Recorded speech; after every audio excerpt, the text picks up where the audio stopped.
Bonjour, bonsoir.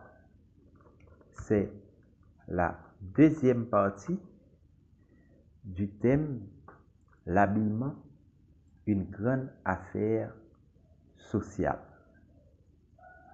Le premier titre, un instrument de hiérarchie raciale et sociale. Saint-Domingue, légalement une colonie française depuis le traité de Ryswick 1697, a reçu deux types d'implantation humaine, l'une européenne et l'autre africaine.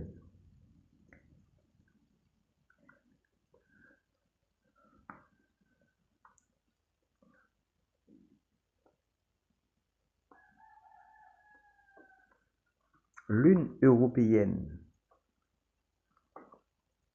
et l'autre africaine. Saint-Domingue était devenue une colonie française depuis le traité de Ryswick de 1697. Du mélange de ces deux races, la blanche et la noire, naîtra un peuple de métis, dénommé les mulattes ou gens de couleur. On trouve aussi les blancs en minorité et une majorité formée de noirs. Au fur et à mesure que Saint-Domingue connaisse un développement économique au profit de la France, la société domingoise évolue à son tour. Trois groupes sociaux bien distincts en fonction de leur rapport avec la liberté se constituent. Citons, dans l'ordre imposé par l'exploitation colonialiste et esclavagiste, les Blancs, les affranchis composés des mulattes et des noirs libres, et les esclaves regroupant les esclaves créoles et les esclaves bossales. Les esclaves créoles sont nés dans la colonie de Saint-Domingue, les esclaves bossales sont nés en Afrique et sont présents à la colonie grâce à la traite négrière. Pour pallier à l'exploitation coloniale subie par les colons blancs, victimes de cet échange inégalitaire, la France leur donne le Code noir de 1685, écrit sous Louis XIV et publié à Léogane le 29 septembre 1688. Un petit rappel, à Saint-Domingue, on a au début voulu faire de Léogane la capitale administrative de la colonie. De même, on a essayé de faire de Petit-Goâve la capitale administrative de la colonie. Mais cependant, c'est Port-au-Prince qui a remporté la victoire. Le 26 novembre 1749, un ordre du roi de France déclare le Port-au-Prince capitale des îles sous le vent. Quand on parle des îles sous le vent, on parle de Saint-Domingue et de ses îles adjacentes.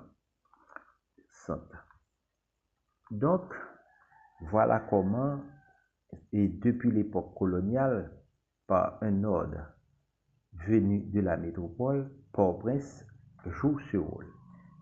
Durant l'époque nationale, Philippe Guerrier et Jean-Louis Pierrot ont tenté de faire du Cap haïtien, autrefois Cap français, la capitale d'Haïti. Concernant le Code noir, c'est un ensemble d'articles, 60 au total, légalise la ségrégation raciale et l'esclavage dans les colonies françaises et fait de l'esclave une chose, un bien meuble. Les articles 58, 59 et 44 du Code noir ont fait des affranchis et des esclaves des bêtes de somme, mais par le travail et le talent de ces derniers, au cours du temps, prennent conscience de leur état d'homme libre. Contrairement à la Martinique et à la Guadeloupe, à Saint-Domingue, l'expansion religieuse par la construction d'églises et l'instruction religieuse accordée à l'esclave pour façonner son aigle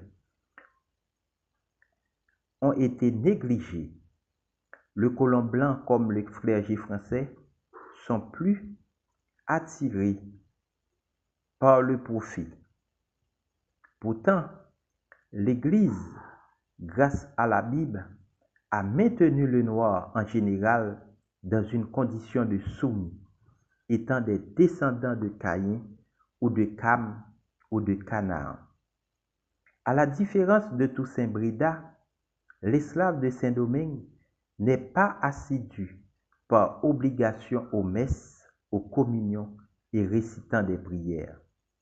Pas étonnant que la liberté des mœurs laisse à désirer. Mais le faste de l'Église a frappé aussi les nègres de Saint-Domingue. Pourquoi Dieu tolère-t-il que la décision du prêtre espagnol Las Casas de faire appel aux Noirs d'Afrique après la décimation des Amérindiens soit justifiée par des versets bibliques prouvant ainsi l'infériorité spirituelle de la race noire?